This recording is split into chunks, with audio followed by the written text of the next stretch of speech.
The Secret of MACARGER'S Gulch by Ambrose Bierce. Northwesterly from Indian Hill, about 9 miles as the crow flies, is MACARGER'S Gulch. It is not much of a gulch, a mere depression between two wooded ridges of inconsiderable height.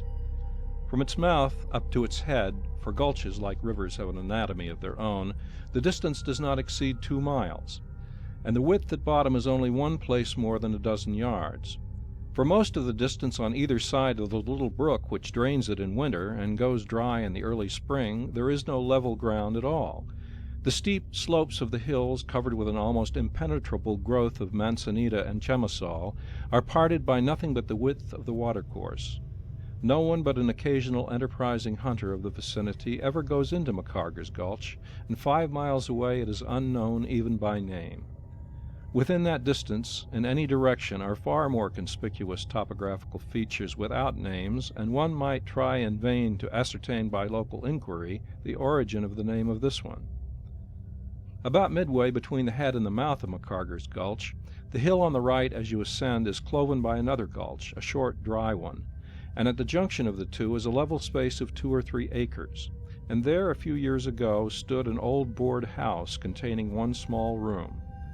How the component parts of the house, few and simple as they were, had been assembled at that almost inaccessible point is a problem in the solution of which there would be greater satisfaction than advantage. Possibly the creek bed is a reformed road. It is certain that the gulch was at one time pretty thoroughly prospected by miners, who must have had some means of getting in with at least pack animals carrying tools and supplies. Their profits, apparently, were not such as would have justified any considerable outlay to connect MACARGER'S Gulch with any center of civilization enjoying the distinction of a sawmill. The house, however, was there, most of it. It lacked a door and a window frame, and the chimney of mud and stones had fallen into an unlovely heap, overgrown with rank weeds. Such humble furniture as there may once have been, and much of the lower weatherboarding, had served as fuel in the campfires of hunters, as had also probably the curbing of an old well, which at the time I write of existed in the form of a rather wide but not very deep depression nearby. One afternoon in the summer of 1874, I passed up MACARGER'S Gulch from the narrow valley into which it opens by following the dry bed of the brook. I was quail shooting and had made a bag of about a dozen birds by the time I had reached the house described, of whose existence I was until then unaware.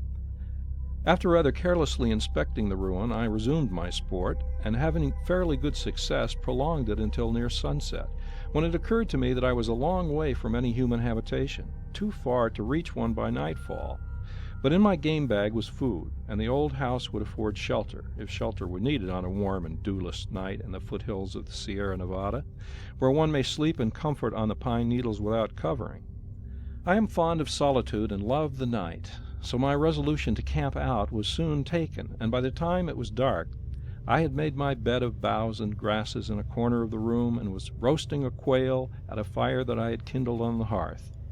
The smoke escaped out of the ruined chimney, the light illuminated the room with a kindly glow, and as I ate my simple meal of plain bird and drank the remains of a bottle of red wine which had served me all the afternoon in place of the water, which the region does not supply, I experienced a sense of comfort which better fare and accommodations do not always give. Nevertheless, there was something lacking. I had a sense of comfort, but not of security.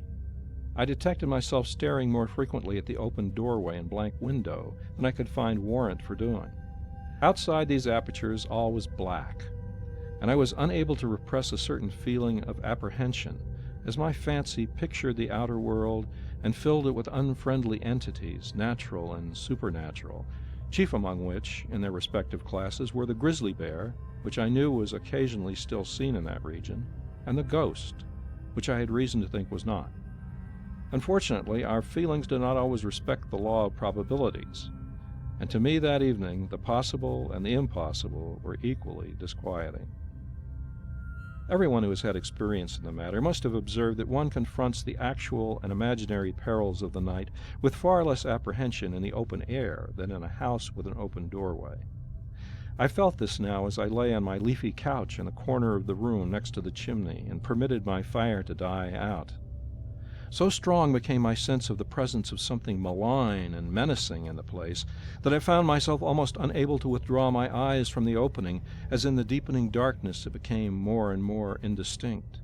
And when the last little flame flickered and went out, I grasped the shotgun which I had laid at my side and actually turned the muzzle in the direction of the now invisible entrance, my thumb on one of the hammers, ready to cock the piece, my breath suspended, my muscles rigid and tense.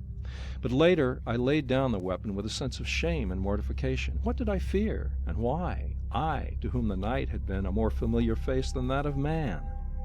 I, in whom that element of hereditary superstition from which none of us is altogether free, had given to solitude and darkness and silence only a more alluring interest and charm. I was unable to comprehend my folly, and, losing in the conjecture the thing conjectured of, I fell asleep. And then I dreamed. I was in a great city in a foreign land, a city whose people were of my own race, with minor differences of speech and costume, yet precisely what these were I could not say. My sense of them was indistinct. The city was dominated by a great castle upon an overlooking height, whose name I knew but could not speak. I walked through many streets, some broad and straight with high, modern buildings, some narrow, gloomy, and tortuous. Between the gables of quaint old houses whose overhanging stories, elaborately ornamented with carvings in wood and stone, almost met above my head. I sought someone who I had never seen, yet knew that I should recognize when found. My quest was not aimless and fortuitous. It had a definite method. I turned from one street into another without hesitation and threaded a maze of intricate passages, devoid of the fear of losing my way. Presently I stopped before a low door in a plain stone house which might have been the dwelling of an artisan of the better sort, and without announcing myself entered. The room, rather sparsely furnished and lighted by a single window with small diamond-shaped panes, had but two occupants, a man and a woman. They took no notice of my intrusion, a circumstance which, in the manner of dreams, appeared entirely natural. They were not conversing. They sat apart, unoccupied and sullen. The woman was young and rather stout, with fine, large eyes and a certain grave beauty. My memory of her expression is exceedingly vivid, but in dreams one does not always observe the details of faces. About her shoulders was a plaid shawl. The man was older, dark, with an evil face, made more forbidding by a long scar extending from near the left temple diagonally downward into the black mustache, though in my dreams it seemed rather to haunt the face as a thing apart. I can express it no otherwise than to belong to it. The moment that I found the man and woman, I knew them to be husband and wife. What followed I remember indistinctly, always confused and inconsistent, made so, I think, by gleams of consciousness. It was as if two pictures, the scene of my dream and my actual surroundings, had been blended, one overlying the other, until the former, gradually fading, disappeared, and I was broad awake in the deserted cabin, entirely and tranquilly conscious of my situation. My foolish fear was gone, and opening my eyes, I saw that my fire, not altogether burned out, had revived by the falling of a stick and was again lighting the room. I had probably slept only a few minutes, but my commonplace dream had somehow so strongly impressed me that I was no longer drowsy, and after a while I rose, pushed the embers of my fire together, and lighting my pipe, proceeded in a rather ludicrously methodical way to meditate upon my vision. It would have puzzled me then to say in what respect it was worth attention. In the first moment of serious thought that I gave to the matter, I recognized the city of my dream as Edinburgh, where I had never been. So if the dream was a memory, it was a memory of pictures and description. The recognition somehow deeply impressed me. It was as if something in my mind insisted rebelliously against will and reason on the importance of all this, and that faculty, whatever it was, asserted also a control of my speech. "Surely," I said aloud, quite involuntarily, "the MacGregors must have come here from Edinburgh."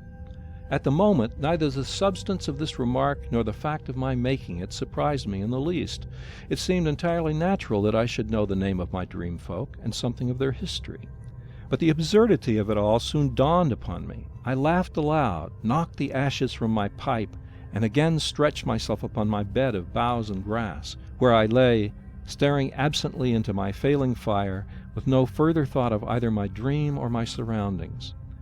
Suddenly, the single remaining flame crouched for a moment, then springing upward, lifted itself clear of its embers and expired in air. The darkness was absolute. At that instant, almost it seemed before the gleam of the blaze had faded from my eyes, there was a dull, dead sound, as of some heavy body falling upon the floor, which shook beneath me as I lay. I sprang to a sitting posture and groped at my side for my gun. My notion was that some wild beast had leaped in through the open window. While the flimsy structure was still shaking from the impact, I heard the sound of blows, the scuffling of feet upon the floor, and then, it seemed to come from almost within reach of my hand, the sharp shrieking of a woman in mortal agony. So horrible a cry I had never heard nor conceived. It utterly unnerved me. I was conscious for a moment of nothing but my own terror. Fortunately, my hand now found the weapon of which it was in search, and the familiar touch somewhat restored me. I leaped to my feet, straining my eyes to pierce the darkness. The violent sounds had ceased, but more terrible than these, I heard at what seemed long intervals the faint, intermittent gasping of some living, dying thing. As my eyes grew accustomed to the dim light of the coals in the fireplace, I saw first the shapes of the door and window, looking blacker than the black of the walls. Next, the distinction between wall and floor became discernible, and at last I was sensible to the form and full expanse of the floor from end to end and side to side. Nothing was visible, and the silence was unbroken. With a hand that shook a little, the other still grasping my gun, I restored my fire and made a critical examination of the place. There was nowhere any sign that the cabin had been entered. My own tracks were visible in the dust covering the floor, but there were no others. I relit my pipe, provided fresh fuel by ripping a thin board or two from the inside of the house. I did not care to go into the darkness out of doors, and passed the rest of the night smoking and thinking and feeding my fire. Not for added years of life would I have permitted that little flame to expire again. Some years afterward, I met in Sacramento a man named Morgan, to whom I had a note of introduction from a friend in San Francisco. Dining with him one evening at his home, I observed various trophies upon the wall, indicating that he was fond of shooting. It turned out that he was, and in relating some of his feats, he had mentioned having been in the region of my adventure. "Mr. Morgan," I asked abruptly, "do you know a place up there called MACARGER'S Gulch?" "I have good reason to," he replied. "It was I who gave to the newspapers last year the accounts of the finding of the skeleton there." I had not heard of it. The accounts had been published, it appeared, while I was absent in the East. "By the way," said Morgan, "the name of the gulch is a corruption. It should have been called McGregor's. My dear," he added, speaking to his wife, "Mr. Elderson has upset his wine." That was hardly accurate. I had simply dropped it, glass and all. "There was an old shanty once in the gulch," Morgan resumed, when the ruin wrought by my awkwardness had been repaired. "But just previously to my visit it had been blown down, or rather blown away, for its debris was scattered all about, the very floor being parted, plank from plank. Between two of the sleepers still in position, I and my companion observed the remnant of a plaid shawl, and examining it, found that it was wrapped around the shoulders of the body of a woman, of whom little remained besides the bones, partly covered with fragments of clothing and brown dry skin. But we will spare Mrs. Morgan," he added with a smile. The lady had indeed exhibited signs of disgust rather than sympathy. "It is necessary to say, however," he went on, "that the skull was fractured in several places as by blows of some blunt instrument, and that instrument itself, a pick handle, still stained with blood, lay under the boards nearby." Mr. Morgan turned to his wife. "Pardon me, my dear," he said with affected solemnity, "for mentioning these disagreeable particulars, the natural though regrettable incidents of a conjugal quarrel, resulting doubtless from the luckless wife's insubordination." "I ought to be able to overlook it," the lady replied with composure. "You have so many times asked me to, in those very words." I thought he seemed to be rather glad to go on with his story. From these and other circumstances, he said, the coroner's jury found that the deceased, Janet McGregor, came to her death from blows inflicted by some person to the jury unknown. But it was added that the evidence pointed strongly to her husband, Thomas McGregor, as the guilty person. But Thomas McGregor has never been found nor heard of. It was learned that the couple came from Edinburgh, but not— My dear, do you not observe Mr. Elderson's bone plate has water in it? I had deposited a chicken bone in my finger bowl. In a little cupboard, I found a photograph of McGregor, but it did not lead to his capture. Will you let me see it? I said. The picture showed a dark man with an evil face made more forbidding by a long scar extending from near the temple diagonally downward into the black mustache. By the way, Mr. Elderson, said my affable host, may I know why you asked about MACARGER'S Gulch? I lost a mule there once, I replied, and the mischance has quite upset me. My dear, said Mr. Morgan, with the mechanical intonation of an interpreter translating, the loss of Mr. Elderson's mule has peppered his coffee.